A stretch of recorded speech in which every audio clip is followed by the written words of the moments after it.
Good morning guys and welcome to 5th Generation Hobby Shop. Welcome to another video of Airgun and Airsoft. Now we're going to test the unit of Sir Joe ng Pulilan, Bulacan. This is the T4A, Umarex T4A Tactical Revolver TR50 Caliber 50 Gen 2. Okay, so itong ating itetest na unit ay may mga iba't ibang klase ng bala. So this is caliber 50. So meron po tayo ditong caliber 50 rubber ball. This is made of rubber. This is reusable. Then meron din po tayong caliber 50 steel ball. This is made of steel. Ayan, as you can see, dumidikit talaga siya sa magnet. And then, meron din tayong caliber 50. This is called Devastator. Yung pinaka-core niya, yan, is made of alloy or aluminum. So, hindi siya steel. Then, yung nakabalot sa kanya, yung fin, ay gawa sa plastic. So, itong nakabalot sa kanya, ito yung nagsisilbing stabilizer niya. No, para pag lipad ng bala, mas stabilize. Ito yung tinatawag na Devastator. Ito naman yung tinatawag na Sure Strike. Ganon din yung pinaka-core niya, aluminum or alloy. Hindi siya steel. No? Then yung nakabalot sa kanya is plastic. So, ito yung nagsisilbing pinaka-stabilizer nila. So, parehas lang sila. Nga lang, mas mabigat po itong Sure Strike. This one is 2.8 grams. Ito nasa 4 grams. Okay? So, mas mabigat. Now, meron din po tayong paper ball. So, alam naman natin ang laman nito. Ang laman niyan is pepper. Okay? This one is caliber 50 also. Okay, this tactical revolver is CO2 powered. Ito yung kanyang propellant. Gumagana siya sa pamamagitan ng air or CO2. Okay? So, ayan siya. Yan yung brand. Gen 2. Open natin. It comes with the owner's manual, maintenance manual, and of course, the unit. Ayan. T4A, TR50, Gen 2.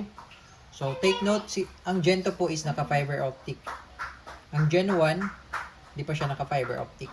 Standard iron sight. You can also put some red dot and also flashlight. To release the magazine,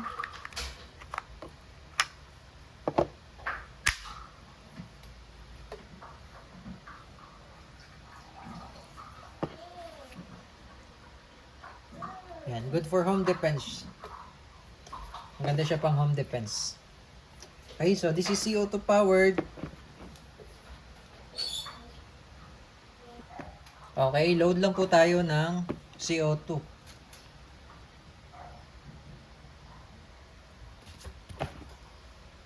To release the pursing cap, ikot nyo lang counterclockwise. Lagay lang tayo ng konting silicone oil. Sa pag-load,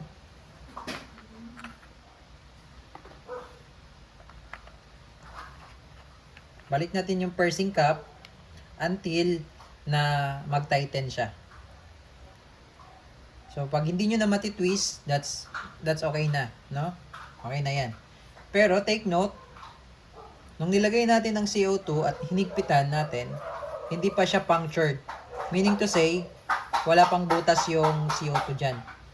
So, hindi pa yan, hindi pa siya pressured yung loob, no?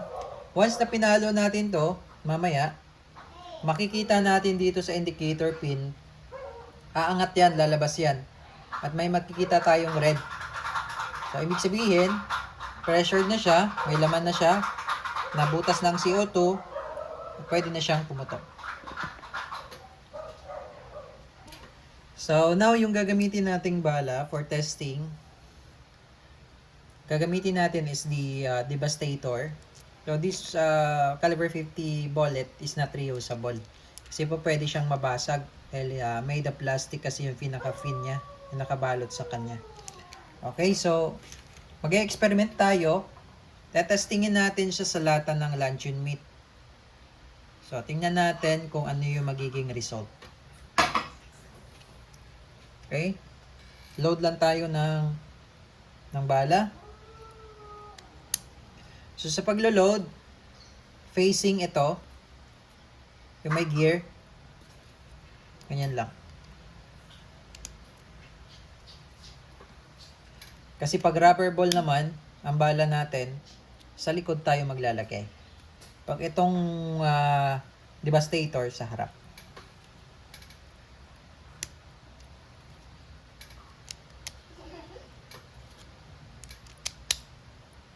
So, titingnan natin ngayon kung gaano kalakas ang penetration, ang maibibigay niyang damage itong ating bala na Devastator. Okay? Kasi dun sa previous nating video, sinubukan natin yung rubber ball sa lata. At talagang malakas.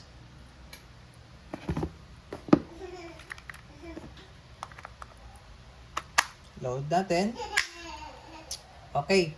So, nakita nyo kanina, nung niload ko yung CO2, ano yun, hindi pa punctured yun kasi hindi ko pa naman siya, hindi ko pa po siya inactivate. So, titingnan lang natin,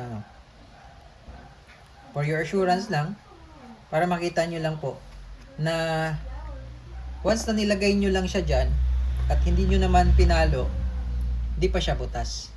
So, kahit na-i-stack nyo siya ng matagal dyan, walang problema, hindi siya makukonsume as long as hindi nyo i-activate yung pursing cap. Or hindi nyo papaluin yung pursing cap. So, walang magiging problema yun kahit na i-stack nyo siya dyan ng matagal. So, yun yung kagandahan sa TR50. So, gagamitin nyo lang, papaluin nyo lang tong pursing cap kapag kailangan na kailangan yung gamitin. Kaya talaga mas suitable siya sa home defense. Okay. So, ayan. Ngayon, papaluin ko siya. Makikita nyo po, itong indicator, lalabas yan. So, once na lalabas at may makikita kayong red dyan, ibig sabihin, pressure na siya. May pressure na siya. Punctured na, kumbaga, yung CO2. So, paluin lang natin. Tama, palo lang. Then, yan. Nakikita nyo po, may color red na. Ibig sabihin, ready to shoot. Okay, testing po using the caliber 50 Devastator. Tingnan natin kung ano yung magagawa niya sa lata. So, I'm about 2 meters away from the target. Okay, so firing.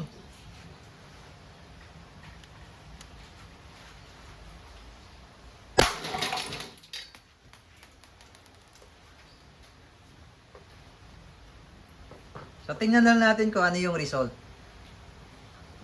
So, ito siya guys. Yung lata. So, nabutas siya. Ayan, oh. Laki ng butas.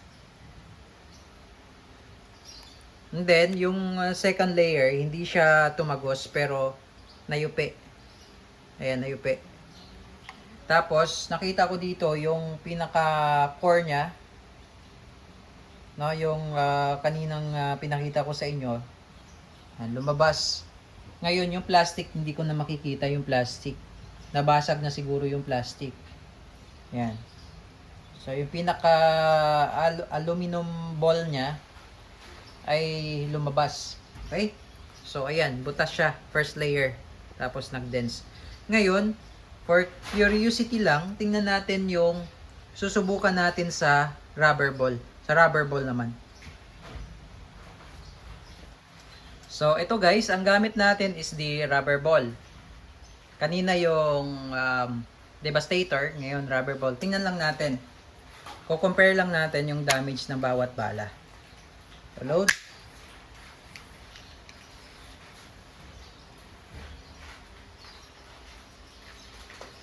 Okay. So this is the rubber ball firing.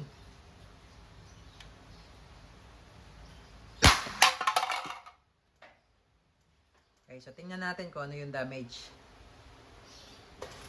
So itong lata na to medyo makunat-kunat compared dun sa 555 sardines, no? So si rubber ball, hindi siya nabutas. Yan, pero nayupi talaga siya.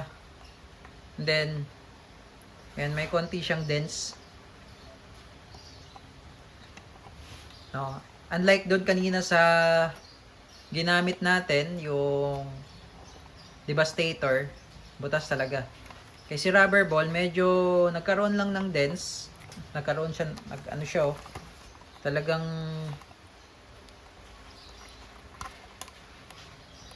malapit na rin siyang mabutas. Ayan yung result ng rubber ball. So ngayon susubukan naman natin sa steel ball. Sa steel ball naman. So ito guys, yung bala naman natin is the caliber 50 steel ball. So tingnan lang natin kung ano yung magiging result. Okay, firing.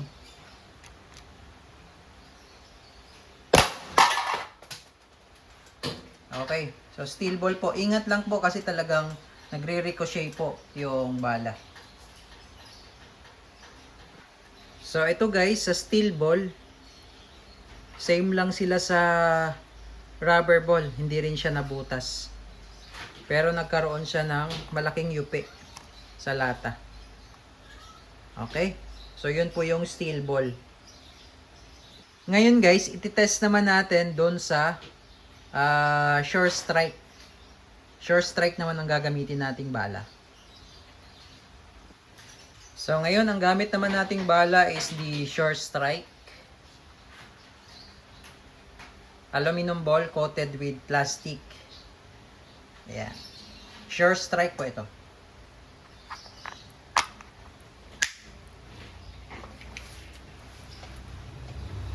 Okay, firing.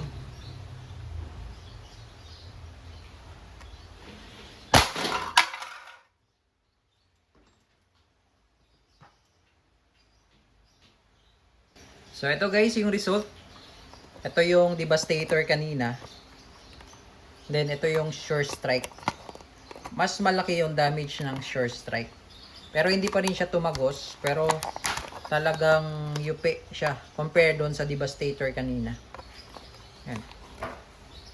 Kasi mas mabigat si Sure Strike. Yan.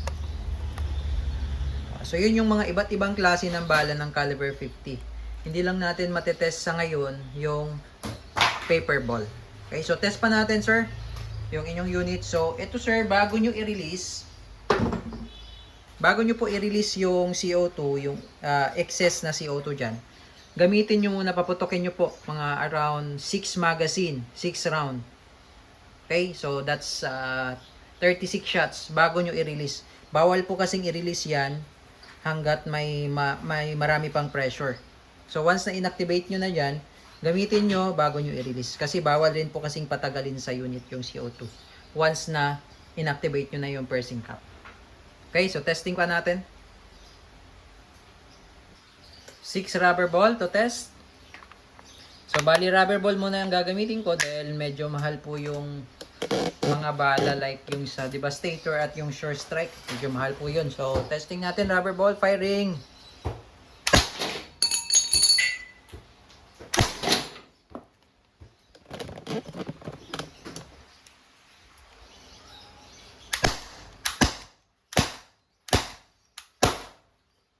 Okay, so pang second mag tayo, release mag. Second magazine. Firing.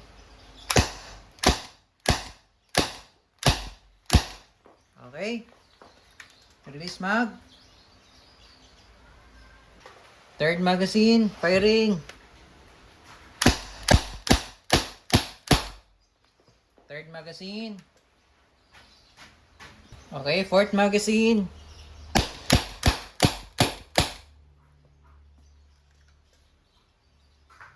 Okay, pang fifth magazine.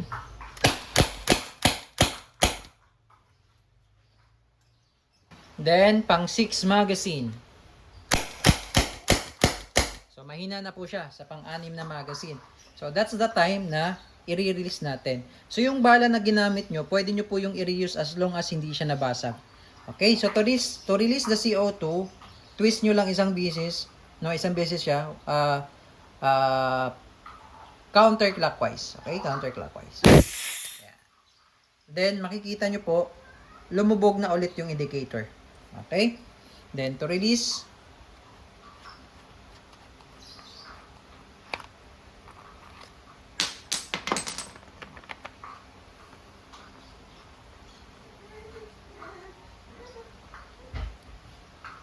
okay, so hanggang sa mag-tighten lang siya. Okay?